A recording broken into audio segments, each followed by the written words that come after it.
Hey everyone, welcome into the State Champs studio. We have a really good show today for Above the Net, sponsored by Raymond James, and it is semifinals. I mean, these teams are moving on. We just saw a bunch of good quarterfinal games. I'm Sydney Cariel, joined by Vince Muscat. These were wild matches. Yeah, there were a few that went overtime, a few that went 5 sets. Yeah. Very competitive, and again, it's supposed to be this way this time of the year. Yep, and we are down to the Final Four. But before we get into our predictions for the semifinals, we're going to do some recaps of the state quarterfinals. We were at a few games, so we'll give you our insight on that. So we'll start with Division I. Northville punched its ticket to Battle Creek with a sweep over Berkeley.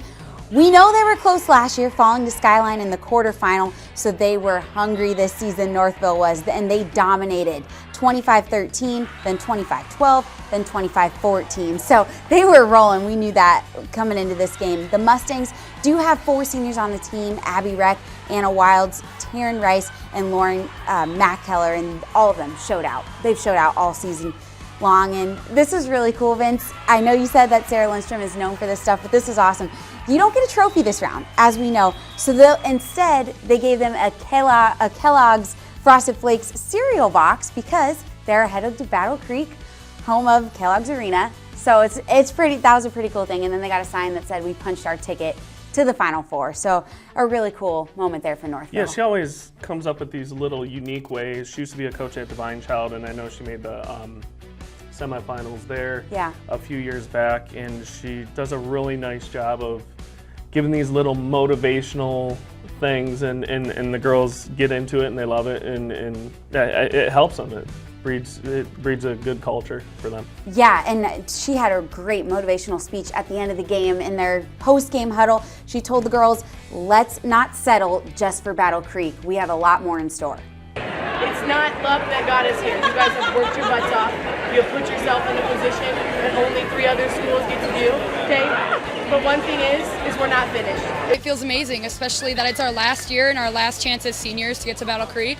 And we were cut off short last year. It feels great. This time is not to rest. It's not to get cocky. It's time to get confident and get to work. I mean, we've been working all weekend for this moment, and we've gotten here, and now it's the final push. Super excited. We've been working for this for the past 3 years I've been in this program. What do you think makes this year's team so special?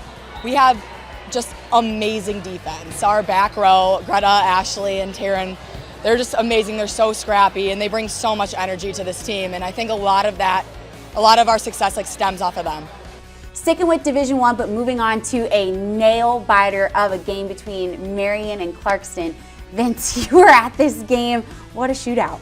Yeah, no video. I'm not a very good multitasker, so I was taking notes and just watching some good volleyball.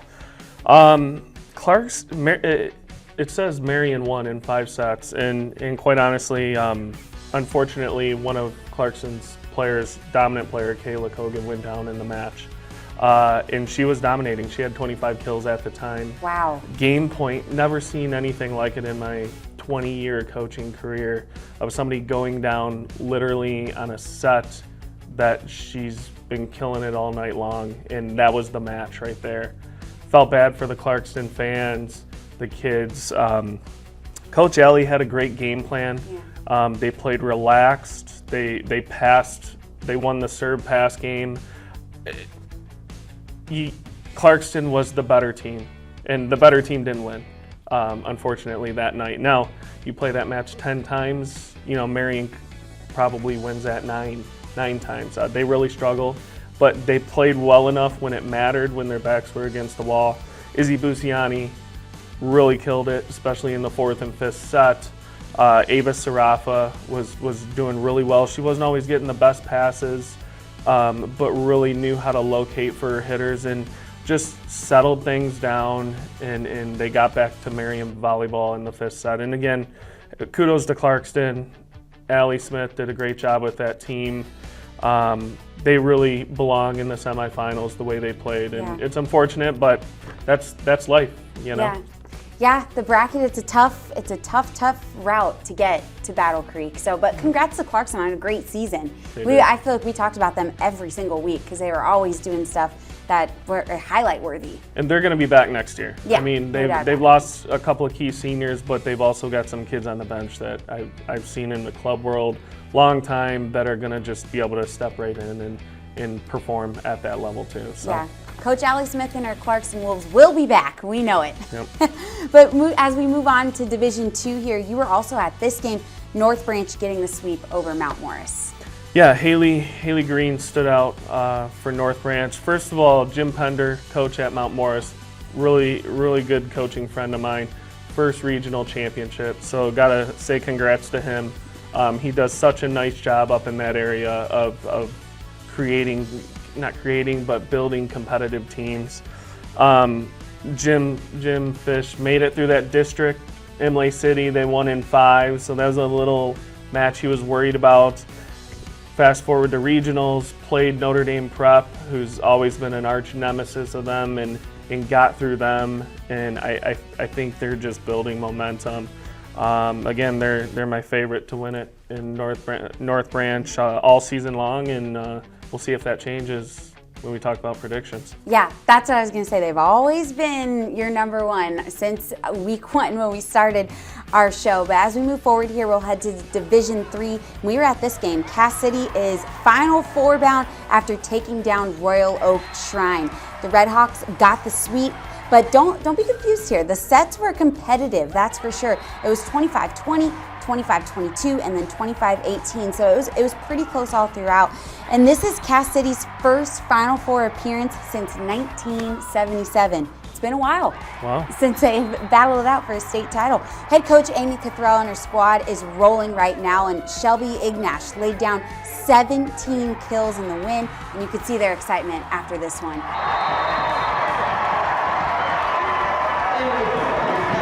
I thought about when we left the school, the whole town was cheering us on, and I want to just make them proud. We come from a really supportive community. I mean, look they travel far to support these girls.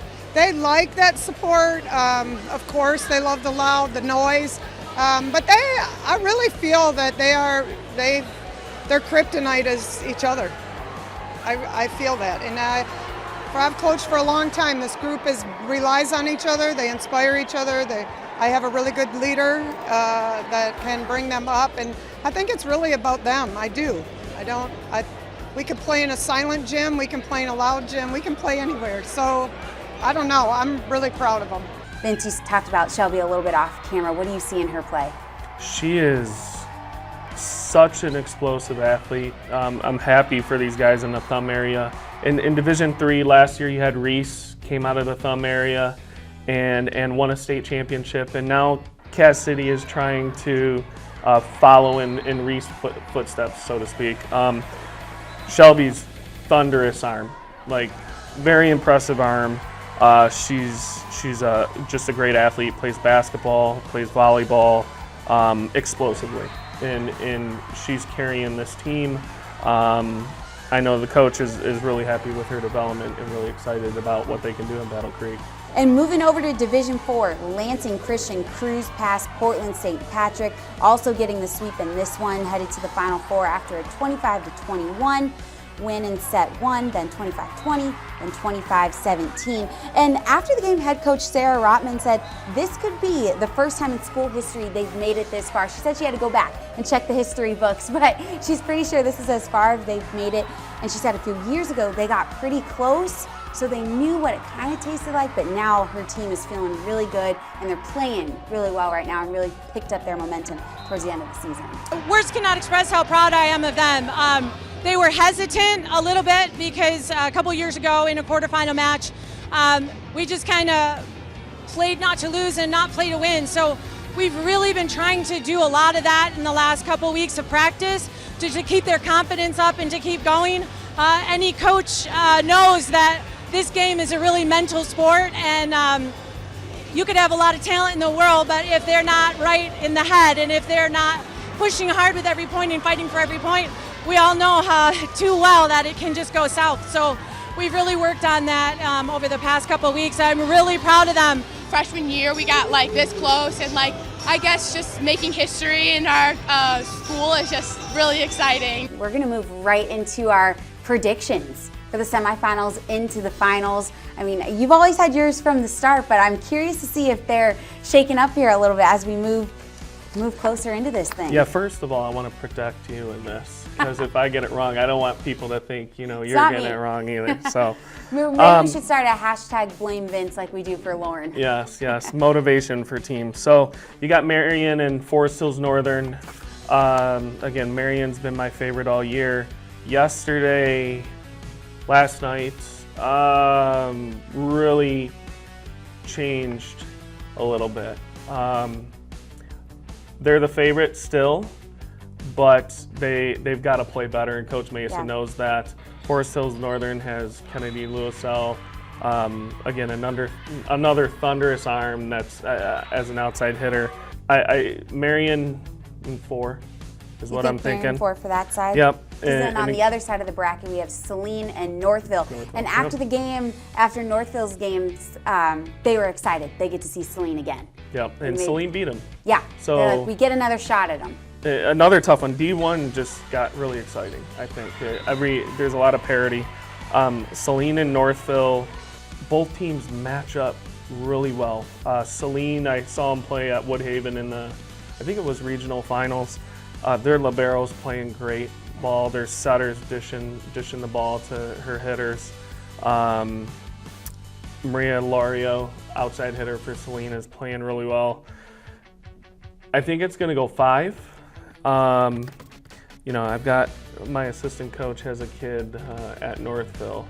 She's not going to be happy with this, but I think I'm going to take Saline in 5. They beat them early in the year. 5, okay. So that might be some Northville motivation right there. So I know I've said Marion and Northville, but we'll see. And for the Division I final, 2 great teams. They haven't played each other, so that'll be fun if they both make it there. Yeah. I think I got Marion getting 3 straight. I think they're there. They made it there. They've had some bumps in the road, and I think they're going to beat Saline. I'll take them in 4 again. Yeah, we will see how that shakes up, and we'll get back to you next week and see if what you're saying comes out to be true. Oh, they'll get back to me right after the match, so yeah, don't worry. Definitely. So then in Division II, we have 2 really good games in this one as well. Grand Rapids South Christian versus North Branch. When you look at this game, what do you see in this matchup? Right away, I think North Branch is the favorite. I think they're kind of on a collision course for that trophy, but I will tell you that out of the 4 teams in the semis, Grand Rapids South Christian has probably got the best schedule. They play in a tough conference. They play those good West Side Division I teams. Yeah. They go to some tough. I think South Christian's got a shot at them, but I'm going to take North Branch in 4. I think maybe South Christian gets them in a set, but I think it'll be another good match. And I do believe, and no offense to Cadillac or Divine Child, I think this is the final. Divine Child has had a great. I know the AD there, and they've had a great run. I don't think they expected to get to the semis. And so they're just going to enjoy their time in Battle Creek. I think Cadillac is always a storied program. Yeah. Michelle Brines has been there for a long time and has done such a nice job at that program. So I'm gonna say it's going to be North Branch and Cadillac in the final. And because Cadillac and North Branch are always in Battle Creek, Jim and Michelle know each other well. So, and then I got to go with North Branch. All right. Moving on along here to Division III. This is going to be a really good matchup between Puamo Westphalia and Cass City. Yeah, SMCC's been won all season long, and Puamo, I saw them in September, end of September, and the one thing I noticed about them is they're built like a Division I team. They've got size, athleticism. Usually when you get to these Division III and Division IV teams, they're generally a little smaller, not as physical. Their ball control is really good, but they don't have the size of those big schools. Puamo's got that. So they beat SMCC yesterday in 4 for the quarterfinals. Again, I think that might have been the state championship. Cass City's playing really well too, so I'm not going to take any match in 3. Yeah. So I think that's a little dangerous, but I think Puamo will win in 4. Shelby Ignish is going to be asked to do a lot blocking at the net for Cass City. So That'll be a tough test for them, and we'll see. We saw Yeah. Reese and how relaxed they were last year, and Cass City's kind of playing the same way. So we'll see what happens. That comeback from Reese might inspire other teams. I Absolutely. mean, anything could happen. On the other side of the bracket in Division III, we got Kalamazoo Christian versus Calumet. Yeah, Kalamazoo Christian had a great win against Shelby in the quarters. They're a well-balanced team. Calumet's from, I think if you drive north, the furthest north from Michigan, that's where they're at. Yeah. So I don't think they play as many tough teams. I saw them, they actually came down and played earlier in the year in Livonia in one of our tournaments we hosted and competed, made the gold there. They're solid. I think Kalamazoo Christian in 4.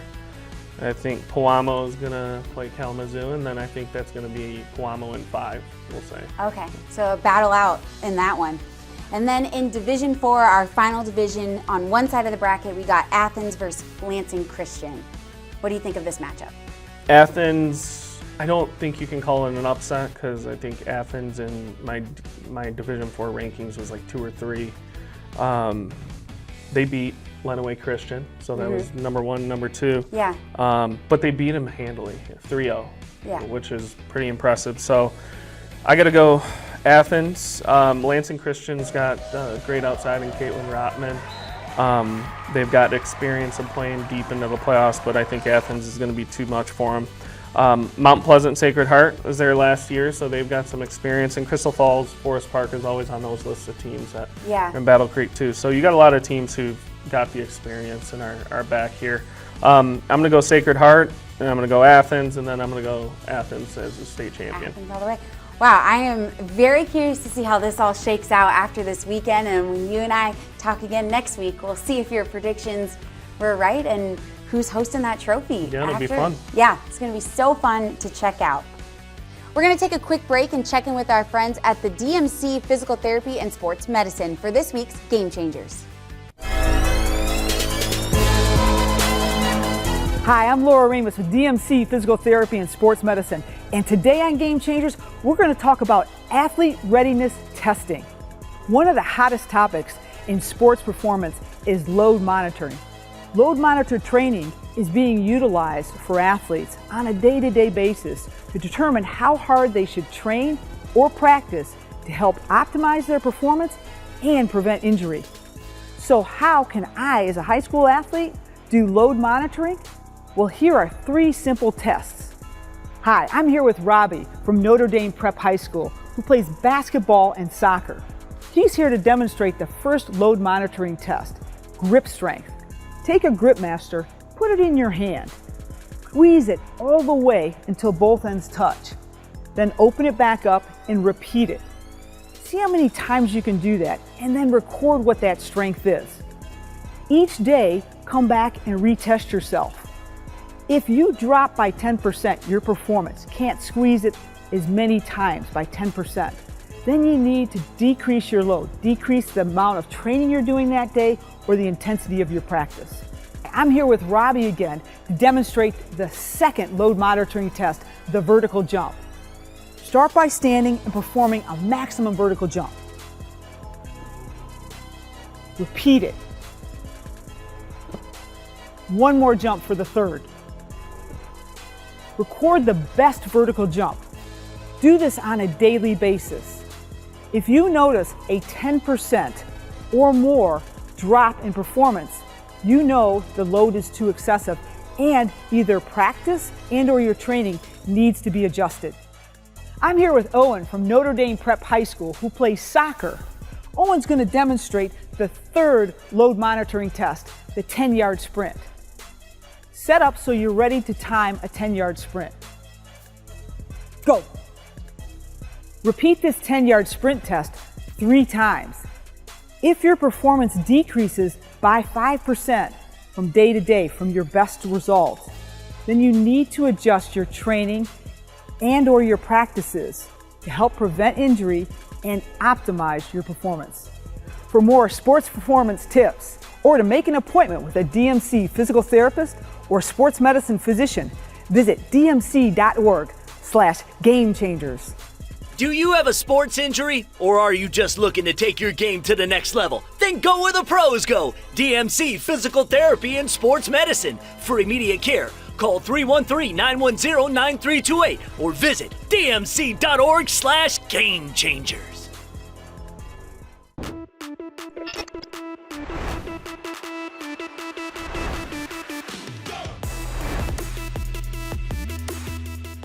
Now it's time for our Volleyball Player of the Year update powered by Michigan Elite Volleyball Academy, and it's time to introduce our Final Four. Believe it or not, we are already at this point in the season. Voting is closed, the Final Four is set, but before we reveal who the Final Four are, we want to remind you guys that there's criteria that went into this picking. One of the players on the list won the online votes. As we know, that was so important. And then there's other criteria for the final 3 players who made our list. So those criteria included performance throughout the season, level of competition, the online vote, big game performance, team success, and then a little bit of highly recruited athletes. So all of that being said, Vince, this is a hard choice.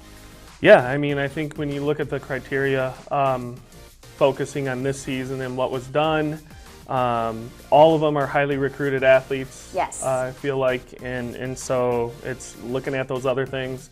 It wasn't an easy choice for the committee, a group of coaches we have helping out. So we'll see what happens. Let's waste no more time. A little bit of drum roll for our Final Four. Well, for our first one, this is the player who won our online voting. We got Dakota's Erin Madigan. She is committed to Arkansas State, and she's been a key player for Dakota all season. Yeah, I think she's the leader of the team, positive leader with that group. Did a nice job all season long of running their offense. And again, she's 6'2", moves well, blocking at the front row, and really led Dakota to a successful season. They got beat by Marion last Thursday in the regional finals. When we're talking about all these Final Four teams for Division I, Dakota was right there with them and had a great season, so congrats to Erin. Yeah, again, Erin was our winning vote getter in this Volleyball Player of the Year contest. So our second Final Four player is Northville's Abby Reck, and she is committed to Northeastern. She's been a wreck to be reckoned with all season. She has. Watched a lot of her. The leader of the Northville team. I think all 4 of these players are leaders for their team, which I think is also key for this award.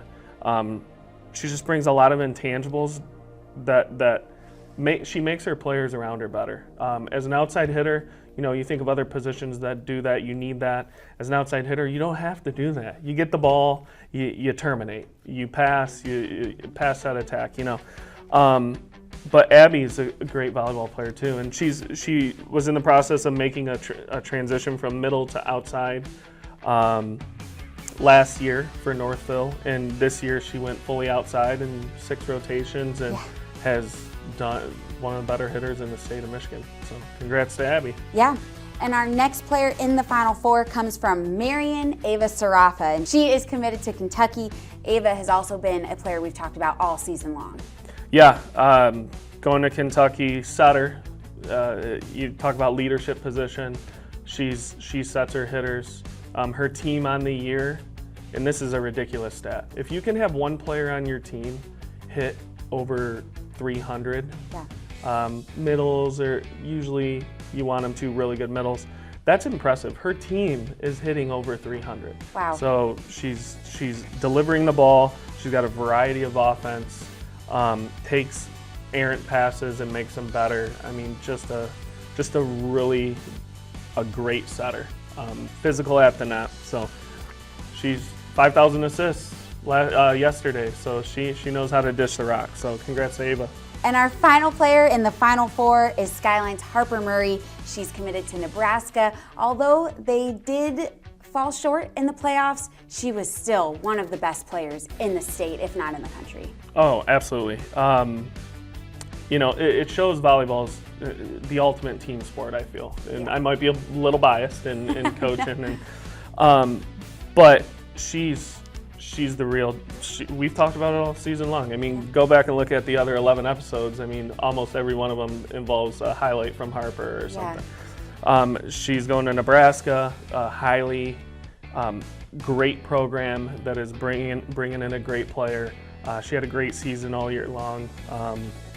Yeah, she's going to be a huge impact player in the future for Nebraska. All of our players on the Final Four list will for sure make an impact as they move forward, and really all of the players who are on our top 10 throughout the entire season. Such great players all throughout the state. Well, and that was hard. That was so hard about it is 10 of these, all 10 of those players could be in this Final Four. Yeah. They've had great seasons. There's even another 20 players who could be in it following that. So it's tough. We had to narrow it down. I think this weekend is going to be a big impact on who could win, where you got 2 of them still outstanding, and team success is huge for this award. Yeah. With Northville playing and Marion playing. So we'll see what happens. Yes, that is for sure. We will see how it all shakes out this weekend with the semifinals and the finals out in Battle Creek, and we'll be back next week to recap it all. Final episode. In our final episode, we're going to recap it all, dish it all out, and we'll see who comes out on top and takes home those trophies. Yeah, it'll be fun. It will be very fun. You guys have a great weekend, and we'll see you next week. Nominations are being accepted now for the Detroit Athletic Club Foundation's Michigan High School Athlete of the Year Awards. 6 females and 6 males will win a $1,000 college scholarship and be invited to the DAC in downtown Detroit on June 5th, 2023 to find out who will be this year's Athlete of the Year. Seniors only, and you can't be nominated if you don't apply. Find out more and download the application at dacathleteoftheyear.com.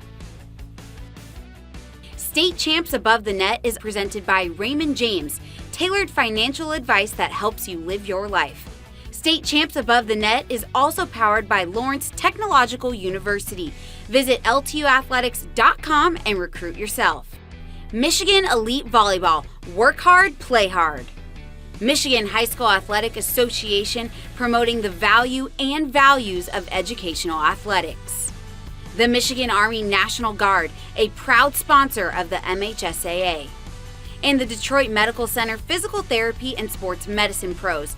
Visit dmc.org/gamechangers.